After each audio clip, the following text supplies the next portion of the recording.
যেটা তোমাদের বলবো বলেছিলাম আলাদা করে যে ডাক্তারে কি বলছে।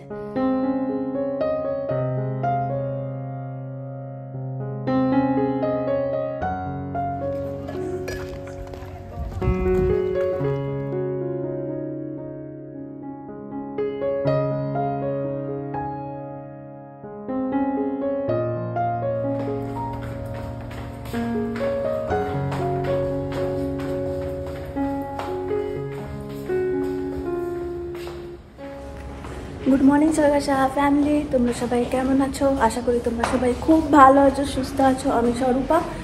তো আজ যথারীতি সোমবার সকাল সকাল বেরিয়ে পড়েছি অফিসের জন্যে, কিন্তু তার আগে আজকে যাব হসপিটাল, ফোর্টিস হসপিটাল। ওখান থেকে তারপর আমি যাব অফিস। আর আমার সঙ্গে সাহাও যাচ্ছে, সাহা আমাকে নিয়ে যাচ্ছে।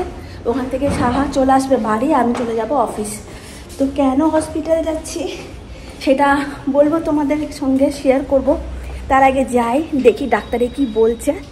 হয়তো কিছু টেস্ট করাতে দেবে মনে হচ্ছে। তো আপাতত ভাবলাম এটা করানোর দরকার আছে, তাই আমি করাতে চাইছিলাম না এই এখন ডাক্তারের কাছে যেতে, কিন্তু সাহা বলল না, করিয়ে নাও, চলো একবার দেখে আসি। তো যাই হোক, আপাতত ডাক্তারের কাছে যাচ্ছি ফর্টিজে, দেখি কি হচ্ছে, তারপর তোমাদেরকে জানাবো।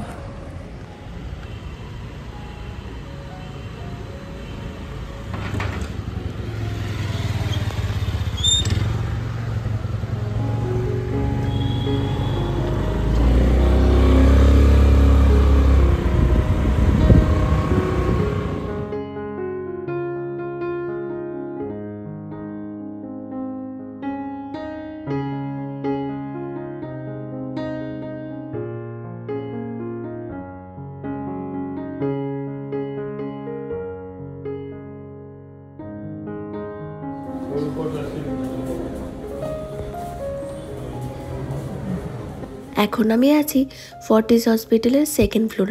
এটা হচ্ছে পুরো গাইনিক সেকশন।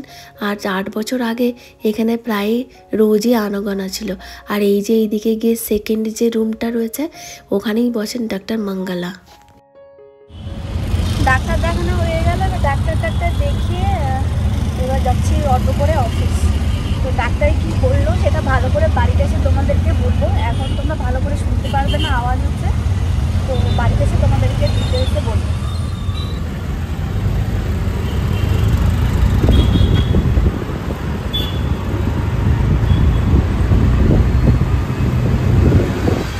এখন ফিরছি বাড়ি অফিস থেকে। আর তোমাদের দেখায় এই যে মাঠটা, এখানেই হচ্ছে এবারে আমাদের দুর্গার পুজো। ঠিক এই আমাদের ম্যাকডির পাশেই এই মাঠটা।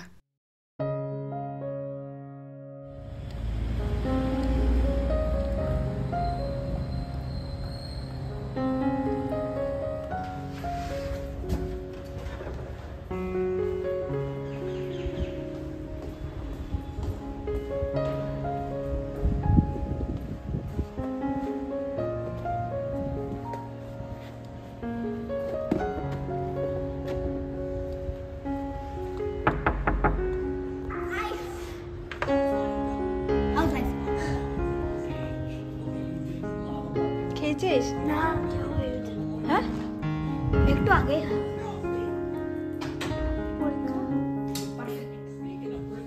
আর এটা কি হচ্ছে? এখন হচ্ছে সন্ধেবেলা। অফিসের ফাঁকি একটু চলে এসেছি রান্নাঘরে চটপট রান্না করে নিতে। তার কারণ হচ্ছে আজকে রাতে আছে 8টা থেকে 9:30 10টা কটা বাজবে জানি না, আমাদের দুর্গাপুজোর নাচের রিহার্সাল।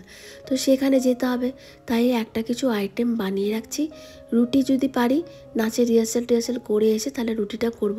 সাহা তো রুটি করতে পারে না, আর তা না হলে সাহা রাইস রাখা আছে, রাইসটাকে একটু ফ্রাইড রাইসের মতন বানিয়ে নেবে কিছু দিয়ে।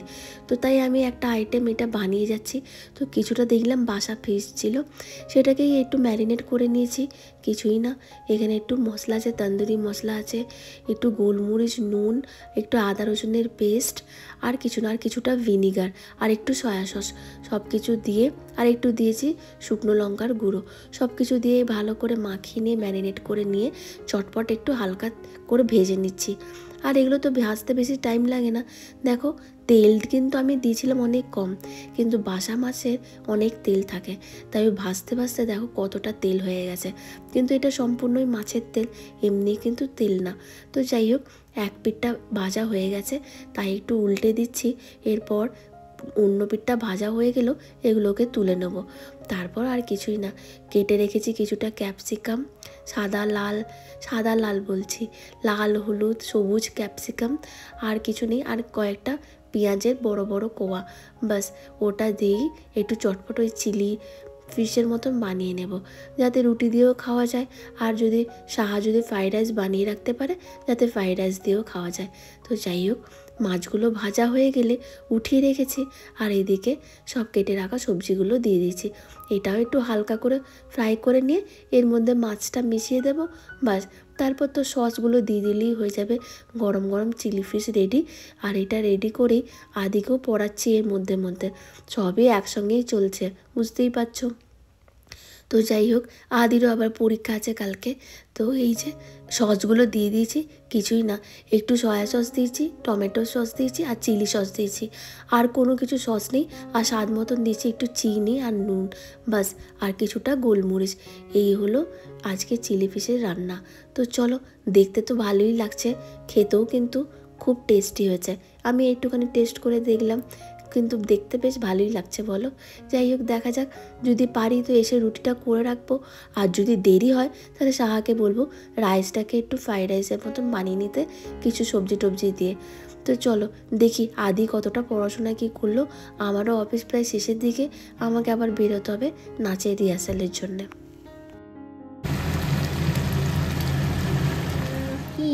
दिया था दूसरी ने उसकी आंखों में लाल मिर्च डाल दी। दोनों का बस एक ही जवाब था, मेरी माँ खतरे में थी। My mom's in trouble. তো এই কাজকর্ম শেষ করে এবার বেরোচ্ছি রিহার্সেলের জন্য। তো আজকে যেহেতু পুজো আর কদিন বাদেই, তাই বেশি টাইম নেই, তাই নাচের রিহার্সালটা আজকে বুধবার দিন রাতের বেলাতে এটা রেখেছে 8টা থেকে রাত্রি 9:30। তো এই অফিস থেকে উঠলাম, কোনোরকমভাবে একটু চা খেয়ে এবার যাচ্ছি নাচের রিহার্সালে। বাড়ি ফিরতে ফিরতে হয়তো 10টা 10:30 হবে।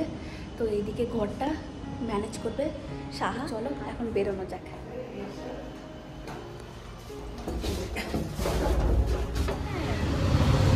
पूरा कॉकरोच भर गया वहाँ पे।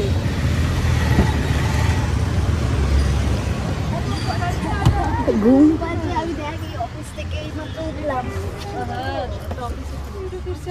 আচ্ছা, लेट बजे तो 5:30 बजे তুই সেজে গুজে এসেছিস, আমরা সাজে গুজে আসেনি। শ্যাম্পু দিয়ে এসছি।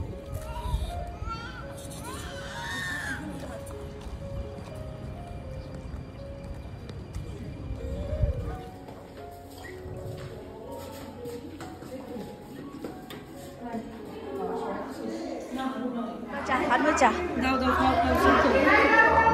এই চা চা চা। এই দেবটা চা খাবি নাকি? কোথায় গেলি? চিপস খাবি? আমাদেরকে ছেড়ে দিয়ে চলে যা। তুমি নিয়ে খাবে চা একটু দে। চিপস খাবে তো আমাদেরকে যদি একটু চলে যা। শুধু জানলা খুলে বন্ধ করে এই যাবে। নাচের ফাঁকে চলছে আমাদের একটু ব্রেক।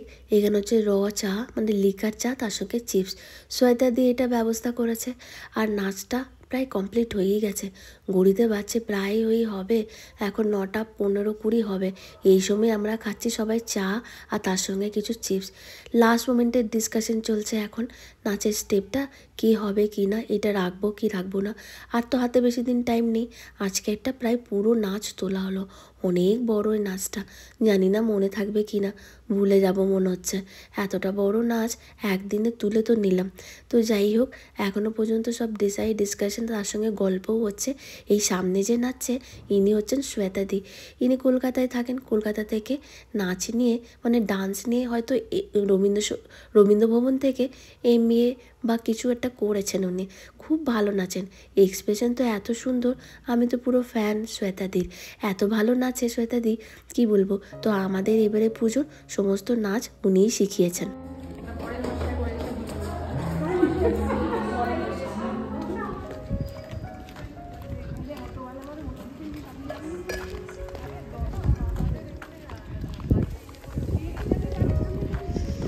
কি হাওয়া বাইরে।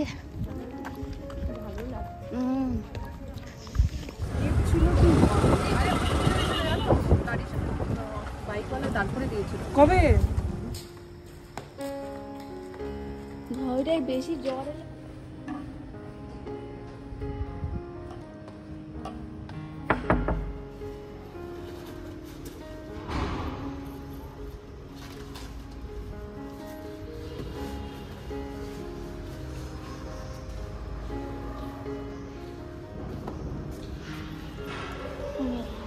Bye-bye.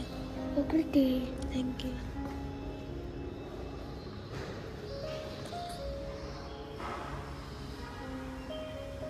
তো কাল রাতে আর ব্লগটা শেষ করিনি। গুড মর্নিং সরকার ফ্যামিলি। কালকে তো জানোই যেমনটা আস্তে আস্তে অনেক লেট হয়ে গেছিলো, তাই আর ব্লগটা শেষ করা হয়নি। আজকে আদি একটা পরীক্ষা আছে, আদি গেল স্কুলে। তো যেটা তোমাদের বলবো বলেছিলাম আলাদা করে, যে ডাক্তারে কি বলছে, তো এখন পর্যন্ত আমিও ভালো করে জানি না। তবে সামথিং কিছু যেটা আমি যেটা সন্দেহ করছিলাম, যে সামথিং যেটা আগে যখন ফুল বডি চেক আপ করিয়েছিলাম তোমরা জানো, অ্যাপোলোতে বলেছিল যে কিছু মানে ইউট্রাসের সাইজটা আমার বড়। তো আমি ভেবেছিলাম হয়তো সেটারই কিছু প্রবলেম বা ইস্যু আছে। তো না, ইউট্রাসের মধ্যে কিছু না, বা সামথিং যেটা নামটা বললো আমি এতটা এখন মনে করতে পারছি না। কিছু একটা ফেব্রিকিওর সামথিং কিছু একটা বললো এরকমভাবে নামটা, যেটা আছে, যেটা ইউট্রাসে না, ইউট্রাসের বাইরেই হয়তো।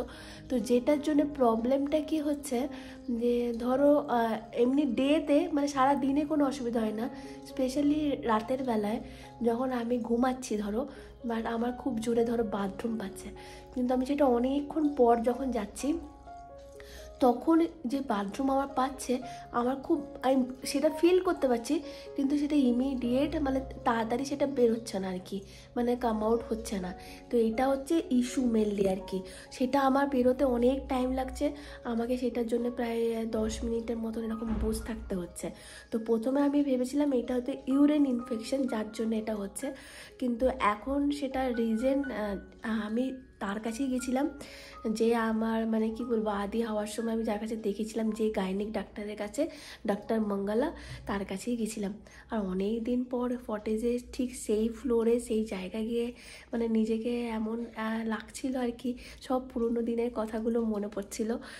তো যখন আগে প্রায়ই যেতাম, যখন আদি হওয়া মানে পেটে এসেছিলো আর কি, যখন কনসেপ্ট করেছিলাম, তো সেটা একটা ব্যাপার ছিল। তো যাই হোক, তো সেম ডাক্তারকেই দেখাচ্ছি। তো মেন হচ্ছে ওটাই। তো আগে ভাবছিলাম ওটা হচ্ছে ইউরিনের ইনফেকশনের জন্য হয়তো আমার এটা হচ্ছে, কিন্তু না, ওটা হচ্ছে রিজন কজ, যে যখন আমার খুব বেশি বাথরুম পাচ্ছে আসে, তখন যদি আমি হোল্ড করে রাখছি, সেটা ধরে রাখছি, তাহলে ওই প্রবলেমটা হচ্ছে। যখন আমি যাচ্ছি ইমিডিয়েট সেটা বেরোচ্ছে না, সেটা আমার বেরোতে টাইম লাগছে, আমাকে অনেকক্ষণ বসে থাকতে হচ্ছে। তো সেই যে একটা ব্যাপার, তো এই অসুবিধাটা ফিল হচ্ছে মানে করছি আর কি। তো দেখা যাক কি হচ্ছে। তো ডাক্তার মঙ্গলা উনি বলেছেন স্ক্যান করার জন্য, তো সেটা আমার করা হয়নি এখনও। তো সেটা আমার ইচ্ছা নেই খুব একটা পুজোর আগে কিছু করাবার, কিছু বলবে এখনই মনটা খারাপ হয়ে যায় যদি, তো তার জন্যে। তো যাই হোক, তো সেই স্ক্যানটা করিয়ে রিপোর্টটা দেখতে হবে, সেই জিনিসটা কতটা মানে বড় বা কি ব্যাপার আমি কিছুই সত্যি করে জানি না এখনো পর্যন্ত, তাই তোমাদেরকে ক্লিয়ারলি বলতে পারছি না। ইভেন নামটাও আমার মনে নেই ক্লিয়ারলি, যেটা ওই রকম টাইপের কিছু নাম ছিল, ফেভিকিওরটা ফ্যাবিয়ার সামথিং কিছুটা ছিল নামটা। তো যাই হোক, পরে তোমাদেরকে ডিটেলস বলবো। তো এই হলো সমস্যা, সেটা স্ক্যান করে সেটা দেখবে কি ব্যাপার। তো সেটা কোনো ওষুধের ট্রিটমেন্ট নেই, সেটাই একটাই ট্রিটমেন্ট, সেটা নাকি অপারেট করে বের করতে হবে, সেটা আমি জিজ্ঞাসা করলাম, তো সেটাই বললো। তো দেখা যাক, এখন হচ্ছে এই একটা ব্যাপার, মানে আবার এখন অপারেট করা কিছু জানি না কি হবে। তো যাই হোক, পুজোটা কাটুক, তারপর দেখবো কি হচ্ছে, কীরকম ব্যাপার। যদি অপারেট করতে হয়ও তো তাহলে সেটা পুজোর পরে টরেই ভেবেছি ঠিক করে করব। অবশ্য জানি না, আমার খুব একটা করার ইচ্ছাও নেই, দেখা যাক। তো চলো আর কি, আজকে ব্লগটা এখন এইভাবে এখানেই শেষ করছি। তোমাদেরকে ডিটেলসে বললাম, আর আশা করছি সামনে পুজো, তোমরা সবাই খুব ভালো আছো, সাবধানে থেকো সবাই। এখন শরীর সবারই খুব খারাপ হচ্ছে, আমারও ঠান্ডা লেগেছে আর এখন জ্বর এগুলো খুব হচ্ছে, তো সবাই সাবধানে থেকো। ওইদিকে তো খুব বৃষ্টি হচ্ছে, পুজোর আগে এত বৃষ্টি টিষ্টি হচ্ছে। তো যাই হোক, দেখা যাক কি হয়। তো চলো আজকের মতন এখানেই রাখছি। সবাই খুব ভালো থেকো, সুস্থ থেকো, সাবধানে থেকো। Bye bye all.